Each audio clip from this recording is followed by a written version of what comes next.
नमस्कार दोस्तों, मैं हिमांशु मिश्रा हिंदू राष्ट्र 3.0 में आपका स्वागत करता हूं। साथियों, वक्फ बोर्ड कानून देश की लोकसभा और राज्यसभा दोनों से पारित हो गया। इसके बाद लग रहा था कि देश में अब धीरे धीरे वक्फ का जो एक आतंक है वो खत्म होगा, लेकिन हमारे देश के हिंदू ही दोगले हैं। ये बात मैं आपको हिंदू राष्ट्र 3.0 पे लगातार बताता रहता हूं कि हिंदू आज सिर्फ बड़े हिंदुओं के कारण, अमीर हिंदुओं के कारण ही परेशान है। जो अमीर हिंदू राजनेता है उनके कारण परेशान है। यहां तक राज्यसभा और लोकसभा से सरकार ने पारित करा दिया, राष्ट्रपति जी ने सिग्नेचर भी कर दिया, लेकिन हमारे देश के कुछ लोग हैं सुप्रीम कोर्ट चले गए। ये वही सुप्रीम कोर्ट है जो मंदिर और मस्जिद विवाद को कहता है कि अब कोर्ट में मत लाओ, कोर्ट में लाओगे अब कोई सुनवाई नहीं होगी, कोई जांच नहीं होगी। आज वही सुप्रीम कोर्ट कर रहा है, आज वही सुप्रीम कोर्ट वक्फ बोर्ड पे सुनवाई कर रहा है। सुप्रीम कोर्ट कहता है क्या हिंदू धर्म में जो हिंदू धर्म के ट्रस्ट है उसमें मुसलमान लिए जाएंगे, मुसलमान शामिल होंगे, ये कह रहा है। तो आइए सुप्रीम कोर्ट को हम जवाब देते हैं। आज तक सुनिएगा, सुप्रीम कोर्ट के वकील साहब सुनिएगा, आज तक हिंदुओं ने किसी भी धार्मिक ट्रस्ट में मुसलमानों की जमीन पर न तो दावा किया है, न तो दावा करने का अधिकार है उस पे। ठीक है, हिंदुओं के किसी भी ट्रस्ट को वक्फ बोर्ड और वक्फ ट्रिब्यूनल की तरह आदेश देने का अधिकार नहीं है। जब हिंदुओं के किसी ट्रस्ट को दावा ठोकने और फैसला लेने का अधिकार ही नहीं है, जिसमें कन्वर्टेड हिंदू का क्या मतलब है? कन्वर्टेड हिंदू का क्या मतलब है? लेकिन वक्फ बोर्ड है, ये दूसरे धर्मों की संपत्ति पे दावा ठोकता है। इसीलिए वक्फ बोर्ड और वक्फ ट्रिब्यूनल में गैर मुस्लिम होना बहुत जरूरी है, जिससे निष्पक्ष न्याय मिले।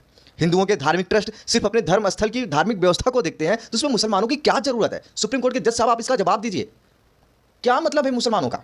आइए और दूसरी बात मैं बताता हूं, सुप्रीम कोर्ट क्या कहता है। सुप्रीम कोर्ट इस समय हमारे देश का एक ऐसा कोर्ट है, उसके लिए भाषा का प्रयोग हम नहीं करना चाहते, भैया, बिल्कुल नहीं करना चाहते। सुप्रीम कोर्ट ने वस्तुतः वक्फ बोर्ड पे बिना स्टे लगा दिया है। कोई भी वक्फ भूमि के केस के परिणाम आने तक डिनोटाई नहीं कर सकता, वक्फ में सदस्य नहीं चुने जा सकते, सुप्रीम कोर्ट ने कह दिया। सोचिए, वो सुप्रीम कोर्ट जो राष्ट्रपति के सिग्नेचर के बावजूद जो कानून हमारे देश में सूचना जारी हो चुकी है उसके खिलाफ स्टे लगा रहा है सुप्रीम कोर्ट। देखिए, किरण रिजिजू ने कहा था कि कोर्ट को हस्तक्षेप नहीं करना चाहिए। यहां कोर्ट अपने हिसाब से चल रही है। सरकार के वकील यहां तक नहीं कह पाए कि हिंदू मंदिर का कोई केंद्रीय या राजकीय बोर्ड नहीं होता। ये हमारे मोदी सरकार के मंत्री नहीं कह पा रहे हैं। शर्म की बात है मोदी सरकार पे। मोदी सरकार एक सप्ताह का टाइम लिया है, लेकिन मोदी सरकार के वकील को तो वहां कहना चाहिए था ना, ये सब कहना चाहिए था भाई, बिल्कुल कहना चाहिए था। जिसमें जज ने कहा मुसलमान लगा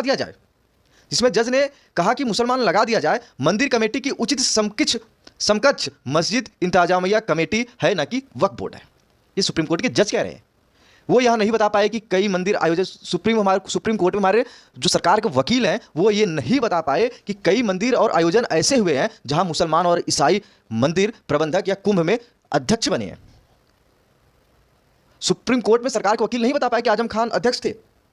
सुप्रीम कोर्ट में सरकार के वकील ये नहीं बता पाए कि तिरुपति बालाजी में मुसलमान उस कमेटी में सदस्य थे, नहीं बता पाए भैया। देखिए, सरकार के वकीलों से अच्छी तो दलीलें हम और आप जैसे लोग दे रहे हैं।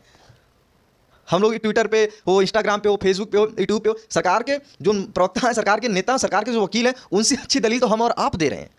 जजों की अलग बकलोली चल रही है भाई हमारे देश में। 800 साल पुराने मस्जिद, क्या कह रहे हैं जो हमारे जज, सुप्रीम कोर्ट के जज, इनकी बकलोली सुनिएगा आप लोग। ये कह रहे हैं कि 800 पुराने मस्जिद के कागज कहां से लाएंगे? ये सुप्रीम कोर्ट के जज कह रहे हैं। अरे हमारे सरकार के वकीलों, आपको तो ये बता देना चाहिए कि राम मंदिर उनका है, बाबरी मस्जिद का कागज है उनके पास। मतलब वो दावा ठोकते हैं कि राम मंदिर उनका है। यहाँ पे पहले बाबरी मस्जिद थी। जब वो 500 साल पहले का कागज दिखा सकते हैं तो भाई 2-3 साल पहले का कागज क्यों नहीं दिखा सकते? जब वो बाबरी मस्जिद पे दावा ठोक सकते हैं कि मेरी है, राम मंदिर की, जहाँ पे राम मंदिर बना वहाँ पे पहले बाबरी मस्जिद थी, जब वो दावा ठोक सकते हैं तो भाई 100-200 साल के पहले के कागज क्यों नहीं दिखा सकते?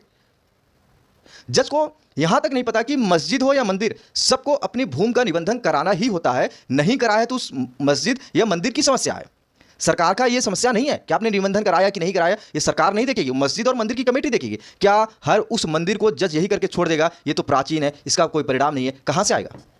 ऐसे तो हम अपने सभी मंदिरों को ले लेंगे तो जज क्या कहेगा? 800 साल पुराने कागज कहां से लाएगा हिंदू पक्ष? क्या कभी जज बोलेगा? जज कभी नहीं बोलेगा कि हिंदू 800 साल पुराने कागज कहां से लाएगा, लेकिन जज मुसलमानों के लिए जरूर बोल देगा। सुप्रीम कोर्ट का जज जो आज कोठा का रूप धारण कर चुका है। अब उसके बाद यहां न्यायाधीश जो हमारे सुप्रीम कोर्ट के वकील हैं, आपको जान के हैरानी होगी कि इस तरीके से अंधे हो चुके हैं। माता मंगला गौरी की दीवार पर ज्ञानवापी मस्जिद बना दी गई है।